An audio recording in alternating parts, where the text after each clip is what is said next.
Buddha membabarkan dharma yang telah beliau ketemukan, belum menyanggupi atas permohonan Brahma Sanggapati, beliau mengatakan terbukalah pintu kehidupan abadi bagi mereka yang mau mendengar dan mempunyai keyakinan. Terimalah salam di dalam dharma. Namo Sang Hyang Adi Budaya, Namo Buddhaya. Namo Buddhaya. Kalau tidak salah ini suami istri ya? Ya. Ya, suami istri bisa memimpin puja bakti ya. Dan mungkin yang lain pun juga bisa mengikuti jejaknya. Mungkin semalam juga latihan ya. Semalam sudah latihan untuk pembawaan parita ya. Terima kasih ya kekompakannya. Mungkin nanti putra putrinya juga bisa ikut ya. Mungkin di bawah ya. Ya. Atau masih tidur di rumah ya. Ya. Bapak Ibu sekalian yang saya hormati, kembali kita bertemu untuk berpuja bakti, mengulang kembali sabda-sabda Buddha. Jadi Bapak Ibu baru saja yang dibaca suta-suta atau parita-parita itu sabda Buddha yang diwariskan hingga sampai saat ini untuk dijadikan renungan dan resep bagi kita semua bagaimana bisa mengatasi duka dan derita. Untuk lebih melengkapi ajaran Buddha yang Bapak Ibu akan terima, saya akan membahas temanya yaitu ajaran cinta kasih dalam ajaran Sang Buddha. Memang di setiap minggu di beberapa wihara yang pernah saya ikuti itu ada dominasi pembacaan sutta atau khotbah ya yang berkaitan dengan cinta kasih secara universal, yaitu judulnya Sutta Karaneyametta Sutta. Ini dominan sekali di beberapa wihara-wihara. Bahkan di tempat-tempat tertentu di desa-desa itu dijadikan sebuah mantra ya. Jadi ada seorang romo ya di desa, kalau ada umatnya mengalami kesulitan-kesulitan atau gangguan-gangguan kesehatan, datang ke romonya itu dimintakan air ya, air yang sudah dibacakan parita. Parita yang dibaca ya Karaneyametta Sutta itu ya. Ada yang merasa kekuatannya luar biasa dengan pembacaan mantra Karaneyametta Sutta itu. Kemudian memang di masa kehidupan Sang Buddha ini pun juga memberi efek positif yang besar sekali. Ketika para biku di suatu ketika mau bermeditasi diganggu oleh makhluk-makhluk yang berada di sekitar hutan ya, mengganggu kenyamanan ketenangan para biku, kemudian para biku minta petunjuk kepada Sang Buddha, akhirnya para biku diberi Karaneyametta Sutta itu. Setelah bermeditasi di tempat yang sama, makhluk-makhluk tadi setelah dibacakan Karaneyametta Sutta itu kekuatannya menjadi netral. Yang tadinya itu tidak nyaman didatangi biku, setelah dibacakan merasa nyaman dan tidak ada berpikiran untuk memusuhi. Kita membaca mantra-mantra itu bukan untuk mengusir ya, bukan untuk mengusir makhluk-makhluk halus, bukan, agar makhluk-makhluk lain yang tadinya bermungsuhan karena tidak tahu niat baik kita itu berubah menjadi berbelas kasih dan membantu ya keberhasilan para biku yang sedang bermeditasi.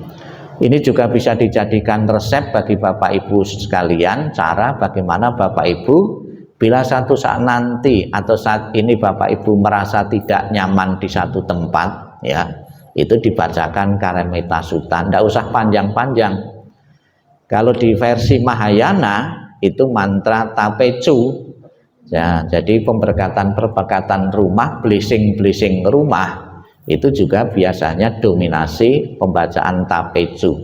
Bahkan orang meninggal pun juga gitu, dibacakan Tapecu juga. Kapan hari saya memenuhi pelayanan yang semula itu minta Bante, minta nanti paritanya Theravada, sudah dipeseni ya sebelum kita berangkat, minta Theravada karena memang sembahyangnya biasa di wihara yang memakai bahasa Pali. Selang beberapa lama sudah kita layani dengan Theravada, kok minta dibacakan Tapeju nanti Bante, kan gitu. Jadi ada untuk menetralkan atau memberi welas asih atau cinta kasih kepada makhluk-makhluk hidup, ya itu. Namun meta atau cinta kasih, jadi Bapak Ibu setiap mendengar kata meta artinya cinta kasih universal. Ya kalau cinta kasih cuma ya terbatas, sebetulnya tidak termasuk meta, ya. Kata meta ini bahasa Pali, ya, bahasa India kuno. Kemudian ada bahasa yang lain artinya sama, Maitri, ya, ini bahasa Sangskerta, ya. Pagi ini ada yang mau wisudi, ya, ada ya, Bang Wisudi, ya. Ya, sengaja saya jelaskan ini biar juga mungkin baru awal-awal masuk wihara, syukur sudah beberapa kali biar tahu, ya. Maitri, ya, artinya cinta kasih, ya. Namun di saat memberi cinta kasih dan kasih sayang kepada makhluk-makhluk hidup juga perlu kebijaksanaan. Jangan sampai kita ngasih-ngasih itu dengan kebodohan, niatnya baik tapi justru, ya, itu sebuah kebodohan akan mencelakakan kita sendiri. Maka marilah pada kesempatan ini akan saya ulas bagaimana mempraktekkan cinta kasih dengan kebijaksanaan, ya. Yang pertama, ya, meta, yang melakukan cinta kasih terhadap dirinya sendiri dan makhluk lain, ya. Kembangkanlah terhadap diri sendiri, keluarga, sahabat, lawan ataupun makhluk lain secara sama rata. Teori ini gampang atau mudah kita ucapkan, atau bisa semua orang bisa menikmati, merasakan atau mengharapkan seperti itu, tapi tidak setiap orang bisa mempraktekkan sama rata. Cinta kasih kita kan cinta kasih yang bukan sama rata.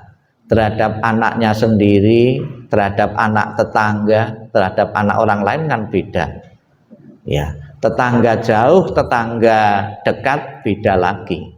Saudara jauh, saudara dekat beda lagi, belum sama rata. Tapi berbeda dengan seperti Sang Buddha. Sang Buddha memberikan cinta kasihnya kepada para umat dengan cinta kasihnya kepada anaknya sendiri, Rahula, itu sama, ya. Ternyata bisa, toh, sekalipun sulit ternyata ada yang bisa. Nah, kita pun juga berharap mempunyai cinta kasih yang sama rata kepada orang lain, ya. Cinta kasih sama rata kepada orang lain bukan berarti kalau bilangan itu jumlahnya harus sama. Kalau saya ngasih anak saya 5, terus orang lain juga 5, tidak selamanya seperti itu, ya. Tidak selamanya dalam jumlah matematika harus sama, ya, itu. Dicontohkan Bapak Ibu di gambar ini, ya, ada seorang biku, ya, memberikan makanan kepada kera. Bagus, toh, tapi juga harus bijaksana juga. Saya pernah datang ke salah satu tempat wisata, itu di situ ditulis pengunjung tidak boleh memberi makanan kepada kera-kera di situ. Loh, berarti kan pengelola itu tidak memberi kesempatan orang lain untuk memberi makan ini. Kok malah justru dilarang? Kita berpikir ya secara otomatis, ya secara spontan punya makanan langsung kita sebar untuk ngasih makan kera-kera itu, kan senang langsung dimakan gitu. Tapi justru dari pihak pengelola itu ada yang melarang. Ada kemungkinan pernah terjadi makanan yang dikasihkan itu makanan yang sudah basi, karena dirinya sudah tidak membutuhkan lagi dikasihkan makanan kera itu, akibatnya bisa keracunan. Ini kan tidak bijaksana, ya. Kan kemungkinan besar yang dikasihkan hewan dan binatang kan yang sudah tidak layak makan untuk dirinya, ya. Makanan yang masih layak kan dieman-eman, ya. Maka bisa menyebabkan, ya, itu penderitaan bagi makhluk lain. Maka harus bijaksana ngasih hewan dan binatang pun itu juga jangan sampai makanan yang basi-basi, ya. Tetap mereka pun juga hewan perlu, ya, hidup ya, tidak ingin keracunan, tidak ingin menderita karena makanan. Memang mereka itu ada juga ya, antara yang basi dengan yang enggak itu tidak bisa membedakan mungkin, tapi tetap ada efeknya ya kalau kita lihat ya. Kemudian contoh yang kedua Bapak Ibu, ini seorang kakek dipayungi ya oleh seorang wanita. Mau kira-kira kita kalau di jalan ada seorang kakek ya meminjamkan atau ngasih payung kita kepada orang lain ya, ternyata tindakan itu tidak selamanya tindakan bijaksana juga kan gitu. Dirinya kehujanan terus orang lain menikmati keteduhan tidak kehujanan, juga harus bijaksana juga. Silakan ya, yang baru datang belum terlambat ya, ya itu ya. Ya, ada contoh-contoh cinta kasih di dalam mempraktekannya kita harus bijaksana juga. Pernah juga di satu tempat saya sedang berkunjung di tempat rekreasi juga ya, bawa makanan banyak, kemudian saya pun juga langsung mau ngasihkan bagi-bagi makanan orang penduduk asli itu. Ada umat yang ngasih tahu saya, jangan Bante, nanti bisa juga dikasih makanan itu terus dia beralasan sakit perut untuk minta uang. Ada juga yang ngasih tahu juga gitu, satu tempat, karena pernah kejadian juga ya, ngasih dia pura-pura sakit perut untuk mendapatkan uang. Kan bisa terjadi. Pikiran kita kadang-kadang tidak berpikir sampai sejauh itu ya, itu ya. Cinta kasih yang kita kembangkan adalah cinta kasih yang sama rata dan harus dengan kebijaksanaan ya.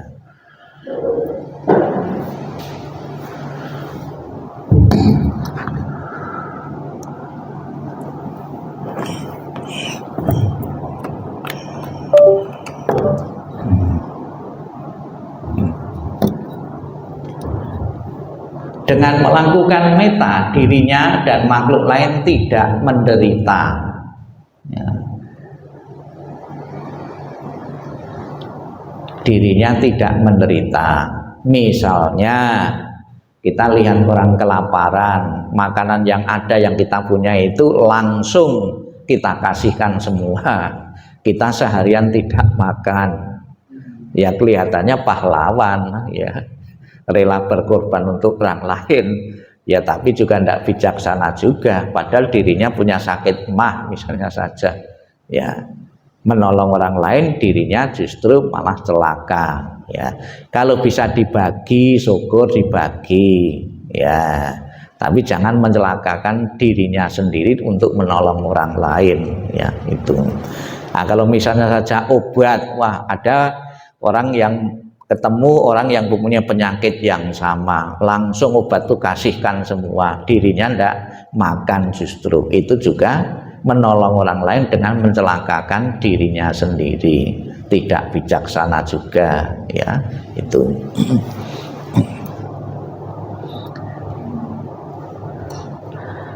Yang ketiga, dengan melakukan meta, dirinya dan makhluk lain mendapat manfaat. Contohnya apa manfaatnya orang donor darah? Ada seorang yang rutin melakukan donor darah, begitu tidak donor darah itu pegalinu ya. Kalau rutin justru mendapatkan kenyamanan kesehatan dengan donor darah. Ada slogan dengan setetes darah ya menolong jiwa orang lain. Sebetulnya salah, masa cuma setetes bisa menolong? Satu kantong mungkin ya itu bisa. Kalau setetes mungkin bisa menolong nyamuk ya, ya. Ya, itu donor darah. Saya adalah orang yang belum pernah melakukan donor darah. Ya, alasan saya terus terang, saya takut warna merah. Ya, tapi kalau saren itu ya, saren itu darah hewan ayam, darah sapi itu saya mau, tidak takut. Kalau sudah dalam bentuk makanan, ya. Bahkan saya ya biku-biku itu kan ada yang cukur, jadi kepala ini cukur itu 2 minggu sekali. Banyak yang menggunakan silet. Ya. Saya pernah juga praktek menggunakan silet itu, terus ada kena, nah, kena terus ada darahnya, atau kena silet itu. Saya tidak bisa melanjutkan lagi, pusing lihat darah itu. Akibatnya sekarang tidak pernah pakai silet lagi, pakai alat itu. Saya pinjam orang lain, sama tangannya juga pinjam. Lebih aman ya. Ya. Jadi adalah ya kadang-kadang orang tidak tahu biku-biku itu kalau cukur sendiri. Ya lo kok bisa Bante? Ya bisa saja. Ya, jadi kepalanya diputus dulu baru dicukur. Ada lagi yang direndam air panas kan cepet ya. Ya itu ya, kebanyakan perhiasannya cukur sendiri pakai silet ya, itu bagi mereka yang berani, tidak takut itu ya. Sebab ada juga yang cukur pakai silet, kalau tidak terbiasa habis cukur tuh panas ininya itu kepalanya itu. Tidak selamanya kalau yang cukur itu mau jadi biku, tidak selamanya. Orang mau operasi kepala itu juga cukur, ya cukur.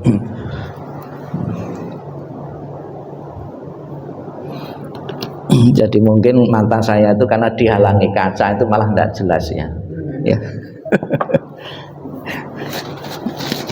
Berembun, ya. Ya, jadi sini ada yang rutin ya donor darah ini. Donor darah ini di samping mempunyai ya praktek cinta kasih, namun ada juga yang pamrih. Ya, ada loh. Ada yang pamrih itu ingin mendapatkan beras 5 kilo. Ya. Karena ada yang baksos ya diumumkan yang donor darah, mereka don daftar. Setelah di donor darah langsung mendapatkan sembako ya. Ada ya pasti yang motivasinya seperti itu ya, karena ingin mendapatkan lebih banyak. Yang diambil darahnya kan tidak sampai 5 kilo ya. Ya ini itu. Jangan melakukan meta dirinya makhluk lain mendapatkan manfaat ya. Mungkin contoh yang lain apa ya, mungkin ya selain donor darah ya. Ya, kita ngasih tapi kita mendapatkan manfaat ya. Orang berdana bagi mereka yang sadar itu juga di samping kita memberi manfaat orang lain, kita pun juga kebaikan kita, rezeki kita juga bertambah ya.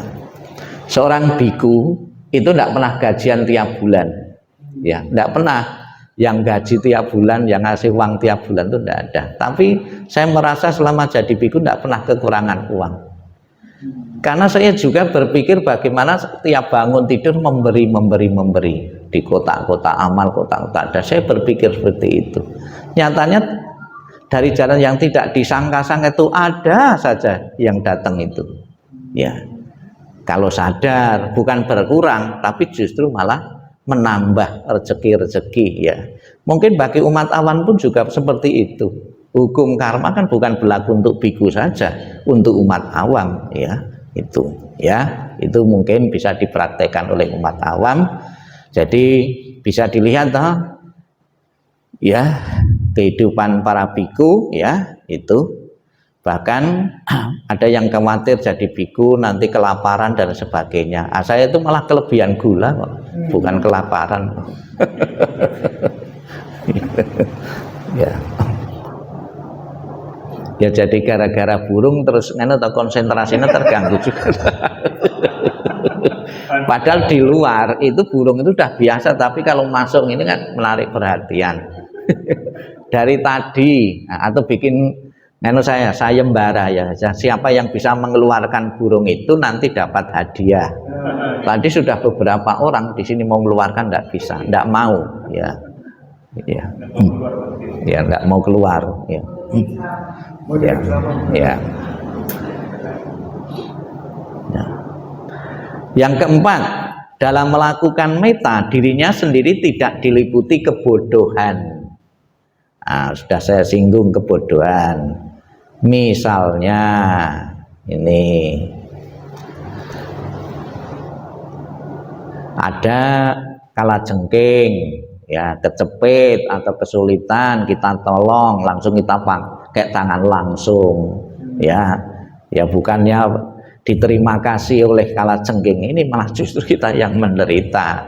Ada ungkapan menolong anjing kejepit, ya setelah ditolong, dilepaskan dari kesulitannya, justru kita malah digigit. Itu ya.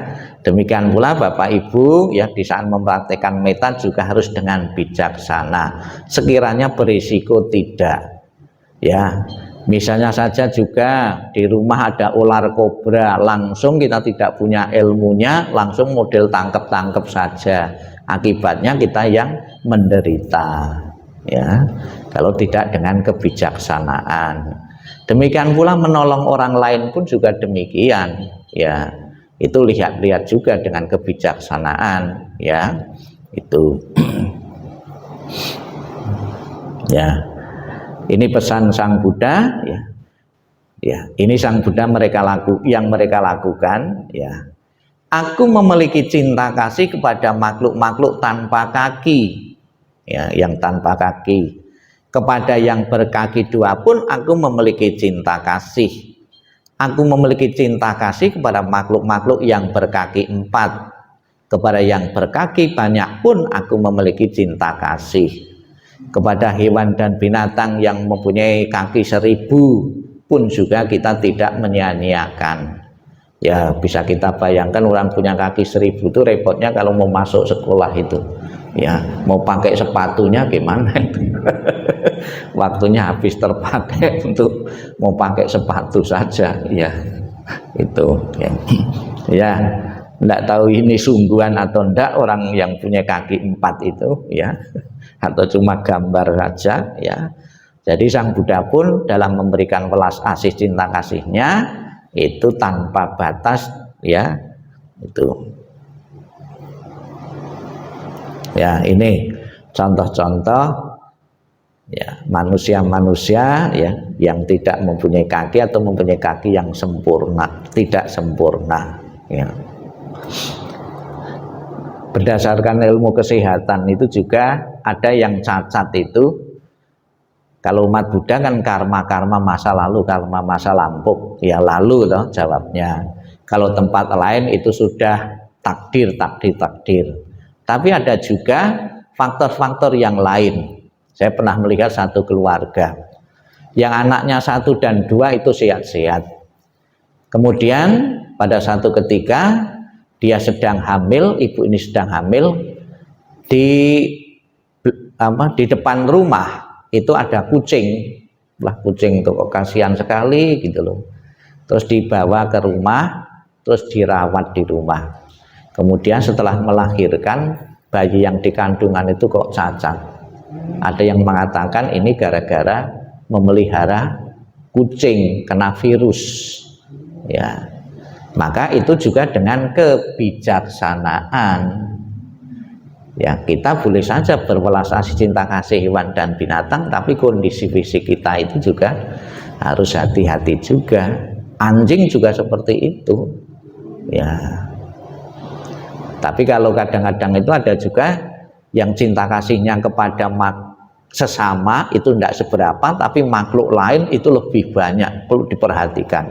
Saya pernah melihat ada seorang wanita itu, Bante, kalau cinta kasih kita kepada sesama manusia, menolong anak-anak itu kan sudah umum, ya. Kalau menolong hewan dan binatang, kucing, anjing itu kan langka. Jadi dia ingin mempraktekkan cinta kasih yang orang lain itu yang tidak umum. Dia merawat di rumah itu anjing, kucing itu, ya, karena menganggap saya melakukan pekerjaan yang langka, ya. Bahkan ada juga anjing itu ya tidak mau makan, itu disuapi juga pakai sendok gitu. Belum tentu anaknya sendiri kalau nangis-nangis juga langsung tak. Tapi anjingnya itu disuapi pakai sendok itu, ya. Itu harus perlu cinta kasih, welas asih, ya, dan harus bijaksana dalam prakteknya itu. Nah, ini contoh-contoh hewan-hewan langka ya. Ada yang berkepala dua, ada yang berkaki banyak, yaitu nah, ada yang kakinya cuma dua.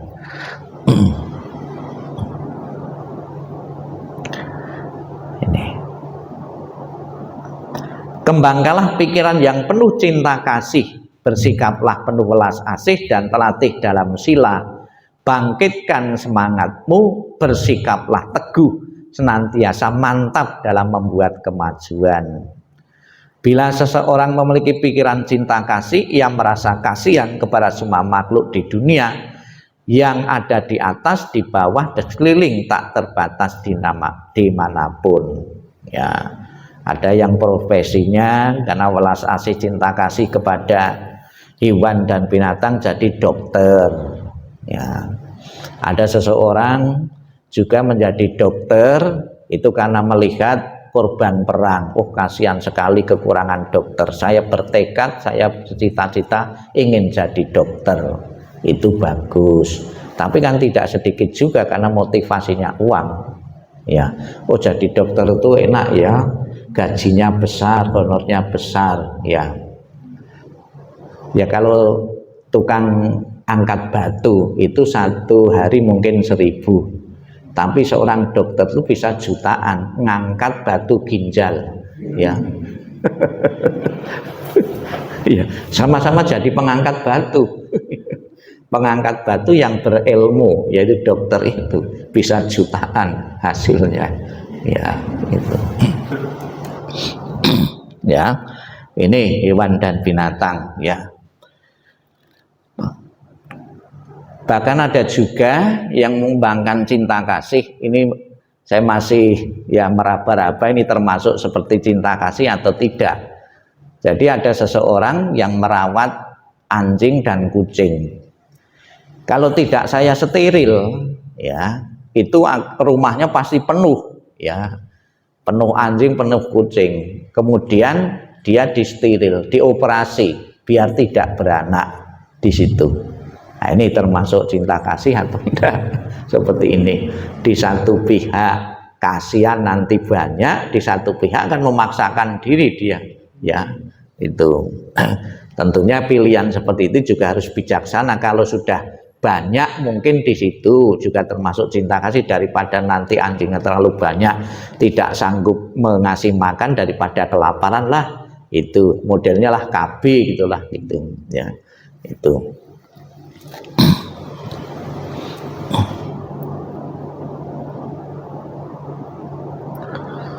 Ya, ada juga yang cinta kasih itu ya, itu yaitu dengan memberi tempat yang layak kepada hewan dan binatang ya, ditidurkan di kasur ya. Ada yang cerita punya anjing ya, anjing biasanya kan tidur kan merebah kan gitu, tapi ada juga anjing yang ditaruh di kamar ya, di tempat tidurnya seperti manusia ya, malah merebah itu. Ada yang cerita seperti itu. Ya, ya, ya. Sekarang berkaitan cinta kasih juga berkaitan dengan konsumsi yang kita makan ya. Dengan kekhawatiran akan timbulnya kelalaian atas makhluk hidup, sepatutnya bodhisattva dalam berlatih diri untuk mencapai welas asih berpantang makanan daging. Tidak pernah daging yang layak dikonsumsi itu tidak berasal dari pembunuhan. Justru kalau tidak berasal dari pembunuhan, kita ragu untuk makan. Misal saja ayam mati dengan sendirinya, kerbau sapi mati dengan sendirinya. Ketika setelah jadi daging kita ragu-ragu untuk makan. Jangan-jangan penyakitnya masih ada. Ya. Dikasih tetangga dari babi mati, ya itu juga ragu-ragu kita makan. Jangan-jangan matinya karena virus. Ya, itu. Bagaimana meminimkan karma buruk kita apabila kita masih mau mengkonsumsi daging, kita harus kerjasama dengan orang lain yang bisa membunuh, ya, tanpa menyuruh. Ya kita beli daging saja di pasar kan sudah, ya pasti kalau daging di pasar ya itu kan dibunuh orang lain, bukan kita sendiri. Ya, ini jawaban kepepet juga sebetulnya itu. Ya kepepet ya memang susah. Makanya di agama Buddha itu kan ada dua aliran, ada yang tidak boleh makan daging sama sekali, aliran Mahayana, karena begitu makan benih-benih cinta kasih kita itu hilang, karena tidak ada daging yang diperoleh tanpa melakukan pembunuhan. Ya ada alternatifnya, daging palsu, itu tidak ada nyawa jiwa yang dikorbankan, ya itu. Ya sebetulnya orang vegetarian itu sebetulnya orang yang belum bisa meninggalkan makan daging, cuma dilatih pakai daging-dagingan yang dibentuk, ya itu seperti daging asli. Ya pikirannya di saat makan mungkin ya makan ayam, makan sapi itu, ya itu lebih baik daripada daging asli, ya itu. Jadi memang di kalangan umat Buddha ya itu ada yang tidak boleh mengkonsumsi daging, namun ada juga yang boleh mengkonsumsi daging dalam tradisi Theravada dengan syarat-syarat tertentu, ya tidak membunuh sendiri, tidak menyuruh membunuh, tidak mendengar suaranya di saat dibunuh, ya itu, ya untuk meminimkan karma buruk, ya itu. Oh ini.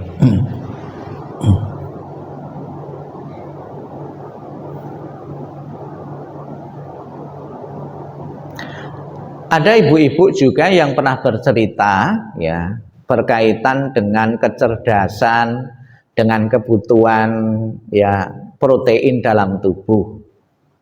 Jadi seorang ayah ya, seorang suami istri kemudian punya anak kecil. Anaknya kecil justru dikasih makan daging, makan ikan terus dengan satu alasan biar kebutuhan protein terpenuhi, bisa menjadi anak cerdas. Dirinya sendiri yang suami istri tidak makan, ikut makan. Ya, ada juga yang berpikir seperti itu. Ya kata dokter yang vegetarian sebetulnya kebutuhan protein hewani itu bisa diganti dengan protein nabati. Ya, tapi ada juga keraguan-keraguan. Tetap bagaimanapun juga itu yang paling bagus mudah diserap adalah dari hewani, ya. Tapi saya yakin karena lebih nikmat ekna itu mungkin, ya. Itu. Ya. Di dalam Karanimetta Sutta terkan ya praktek cinta kasih. Dalam mengembangkan meta cinta kasih hendaknya tanpa batas kepada semua makhluk, ke seluruh penjuru dunia tanpa terkecuali, tanpa pamrih dan diiringi dengan hati tulus.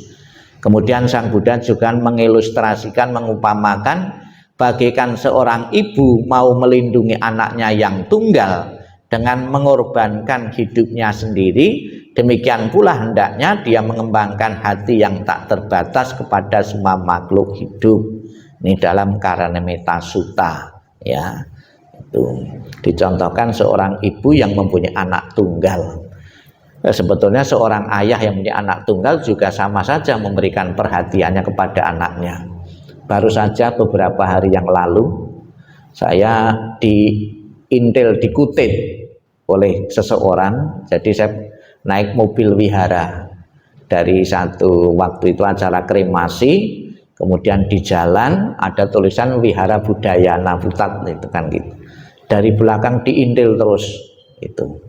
Kemudian sampai di parkiran mau menaik lift, saya tuh langsung dipanggil bapak, bantu sambil nangis dia itu. Loh ada apa kok bapak nangis? Enggak, saya mau pelimpahan jasa kan gitu.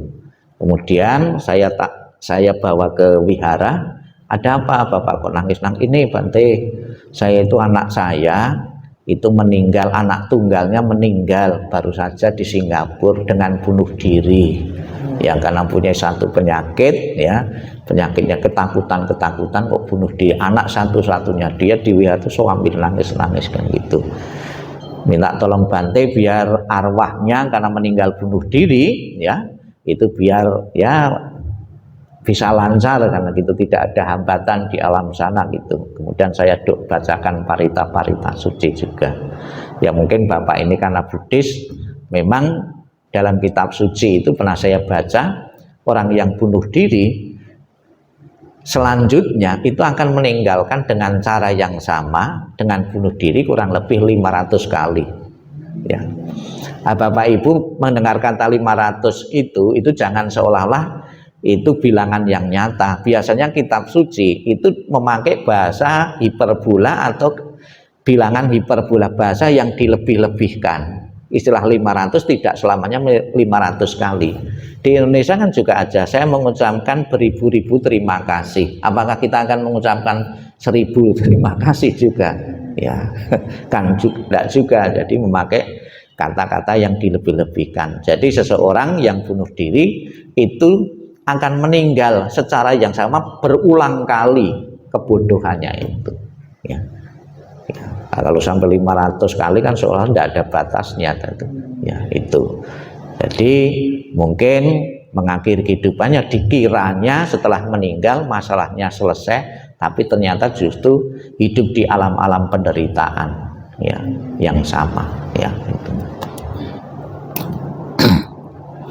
Namun tidak selamanya orang bunuh diri itu langsung akan lahir di alam penderitaan, tidak selamanya. Dalam cerita kitab suci pernah juga ada seorang biku itu justru meninggalnya dengan bunuh diri kok mencapai arahat, ya. Karena di saat meninggal itu langsung keinginan untuk terlahir tidak ada lagi, ya. Langsung bisa memotong karena bikunya sakit-sakitan tidak sembuh-sembuh, kemudian dia bunuh diri, ya. Ini jangan dicontoh, ya. Ya. Yang menyebabkan tumimba lahir itu kan keinginan untuk terlahir itu, ya. Langsung bisa memutus ini harus kelahiran di saat hilang nyawanya itu. Ya tentunya ini tidak gampang, ya itu.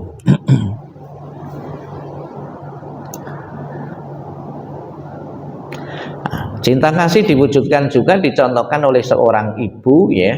Seorang ibu akan terus menyayangi anaknya walaupun anaknya telah tumbuh dewasa dan menua, tapi seorang anak yang sudah dewasa dan berkeluarga belum tentu sanggup untuk merawat ibunya yang sudah menua dan tidak berdaya. Ya, itu. Karena saya seorang ya pembicara dan ceramah, kadang-kadang saya juga malu juga kalau tidak ngerawat orang tua. Kadang-kadang saya itu dominasi pelayanan tentang orang meninggal, bakti, baik itu yang baru saja meninggal maupun yang telah meninggal, untuk nengok merawat kuburan. Tapi saya sendiri malah jarang. Ya karena faktor jauh juga, ya. Terus merawat orang tua, begitu saya nerima telepon pelayanan mungkin langsung saya pelayanan, tapi ketika ditelepon di rumah belum tentu, ya, karena jauh juga. Dan saya harus konsisten dengan tugas juga. Nanti sedikit-sedikit telepon rumah pulang, nanti terbelengkai pelayanannya, ya. Tidak ada yang melayani, ya. Saya pun juga harus bijaksana juga, ya itu. Ya. Suta yang lain, ya suta-suta lain yang berkaitan dengan cinta kasih atau mempunyai semangat cinta kasih ternyata banyak, ya. Ya, misalnya saja dalam Saleyaka Sutta, cara mudah melakukan kebajikan agar terlahir di alam bahagia. Cara yang mudah, tidak bersikap tamak atau serakah. Ini diwujudkan dengan cara mengembangkan kemurahan hati atau dana. Ya, ya, cara mudah untuk terlahir di alam, tidak serakah terhadap makanan, terhadap apapun itu, ya, diwujudkan dengan dana. Dengan kita sering atasilah, setidak-tidaknya kita telah memberi kesempatan makan lebih banyak atau makan secara layak anggota keluarga kita yang lain. Jadi porsi yang mestinya kita makan itu dimakan oleh anggota keluarga yang lain. Dalam lingkup yang lebih luas, memberi kesempatan masyarakat, ya, dalam lingkup keluarga saja. Dengan saya cuma makan 1 atau 2 kali, berarti kan telah memberi kepuasan bagi anggota keluarga yang lain. Ya, cara sederhananya seperti itu. Ya, itu dengan kemurahan hati. Tidak selamanya kemurahan hati dalam bentuk materi kita beri-beri, memberi kesempatan orang lain pun juga sudah termasuk berdana juga. Ya, ya, ini berdana. Tidak memiliki batin beritikat jahat, dan tidak ini dapat diwujudkan dengan cara mengembangkan meta dan karuna. Ya, ini ia tidak memiliki batin yang beritikat jahat. Ya. Ini contohnya, biasanya kucing dan tikus itu kan bermusuhan. Ini justru bisa makan dalam 1 piring. Ya, tidak serakah kucingnya. Ya. Ya. Itu. Ada beberapa bisa kita bayangkan korban-korban perang, bayi-bayi seperti ini, ya. Ini kan korban-korban permusuhan, sebetulnya bayi-bayi tidak ada tahu menahu masalahnya, tapi jadi korban perang, ya. Nah, kasihan sekali, ya. Memiliki pandangan benar tentang hukum karma. Siapa menanam akan menuai, nandur kebecikan, ngunduh kebecikan, tabur tuwe. Sopo sing nandur bakal ngunduh, dalam bahasa Jawanya itu, dengan catatan kalau buah tidak ditebaske. Ya, tahu tidak ditebaske. Siapa menanam akan menuai, misalnya mangga, kelengkeng, ya. Ya kita yang memanen, ya. Tapi kalau ditebaske yang memanen orang lain, ya itu ditebas, dijual. Itu. Kemudian ada suta lain lagi, dasutara suta, dhamma tertinggi yang dibagi 10 kelompok, salah satu-satunya hal yang membawa pada kebebasan, yaitu meta, karuna, mudita, upeka, animeta, asik ini. Kawan-kawan, sesungguhnya kebebasan melalui cinta kasih merupakan kebebasan dari etika jahat. Ya, ini suta tentang cinta kasih. Ya, terus ada lagi suta yang berkaitan dengan cinta kasih juga. Udubarika suta, cara bertapa yang lebih efektif dan efisien dibanding bertapa menyiksa diri. Ya, menghancurkan, menyingkirkan rintangan-rintangan. Kosambia suta, ini dilatar belakangi para biku tidak akor. Kemudian Sang Buddha memberi nasihat seperti ini. Hendaknya para biku menumbuhkan sikap toleransi, saling menghargai, menghormati, dengan saling melakukan sesama sepenghidupan luhur dengan pikiran dan yang penuh cinta kasih, sehingga membawa kerukunan dan kesatuan. Loh, para biku kan para rohaniwan, kenapa bisa tidak akur? Bukan saja di zaman Sang Buddha, zaman saat ini pun juga ada juga. Adanya perpecahan-perpecahan, adanya majelis, adanya sangga-sangga. Itu juga terjadi dalam agama-agama yang lain, sebetulnya karena ketidakcocokan, diawali dari ketidakcocokan, ya, sangga-sangga atau majelis-majelis itu, ya, aliran-aliran itu diawali dari ketidakcocokan. Kemudian ada usaha-usaha untuk mempersatukan kembali, sekalipun tidak sepenuhnya 100%, ya, ada persatuan-persatuan, ya. Seperti cita-cita Bante Asin, ya, sudah tahu, ya, di dunia itu ada 3 aliran yang berbeda, ada Theravada, Mahayana, Tantra. Ini kan mestinya kan bikin wihara masing-masing. Bisa ndak, ya, wong kita itu satu guru satu tujuan, sembayangnya bisa satu atap enggak? Ternyata bisa juga. Ya, seperti wihara di sini, satu atap bisa belajar 3 aliran yang berbeda, karena meyakini 3 aliran yang berbeda itu berasal dari satu sumber yang sama, Sang Buddha, dan tujuan yang sama. Tapi kan banyak juga yang tidak sepaham, tidak setuju juga.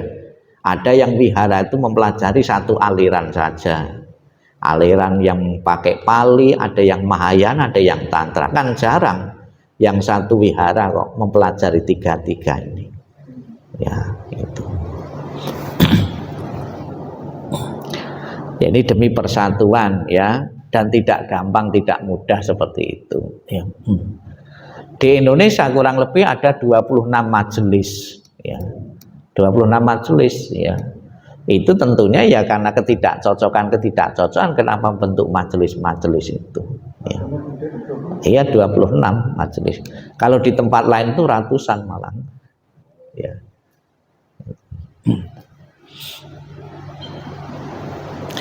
Terus ini yang keenam, Abhidhamma Pitaka, kondisi pikiran yang tidak bersekutu dengan kebencian dan dendam.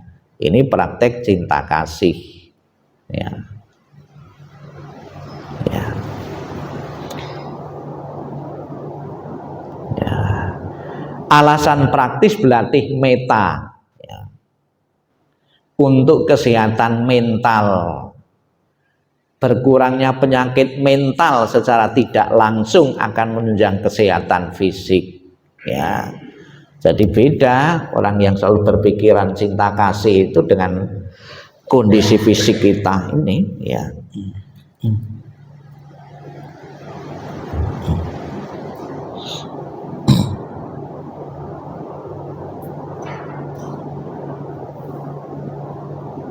Ini latihan meditasi. Ya kalau orang tidak berpikir itu ya, apa gunanya duduk diem berhari-hari ya di satu tempat ya, lebih baik kan untuk bekerja. Ada yang berpikir seperti itu. Ada biku itu yang fokusnya itu meditasi saja, kok seolah-olah seperti ego, tidak memikirkan orang lain, hanya meditasi itu. Nah, dengan meditasi itu kita telah berkontribusi untuk lingkungan yang tenang dan nyaman. Pernah ada orang biku Kasapa, dia fokusnya itu meditasi di hutan, padahal di masyarakat kan lebih banyak mungkin problema kehidupan yang bisa dibantu. Dia beralasan saya bermeditasi itu juga dalam rangka untuk membantu kemajuan dunia juga. Dengan satu orang mempunyai pikiran yang tenang dan nyaman dan tidak mengganggu yang lain, berarti kita telah berkontribusi juga untuk lingkungan sekitar untuk kondusif ya. Ya. Ini jadi meditasi sampai saat ini pun masih ngetren ya di beberapa tempat ya, bahkan juga ada perusahaan-perusahaan sengaja mengundang pelatih-pelatih meditasi untuk melatih karyawannya ya. Ya. Untuk meningkatkan kesabaran, toleransi, pengertian dan pergaulan sosial ya. Ini tujuan dan manfaat kita mengembangkan meta atau cinta kasih. Demikianlah yang perlu saya sampaikan, semoga menambah pengertian pemahaman Anda akan Buddha Dharma. Namo Sang Hyang Adi Budaya, Namo Buddhaya.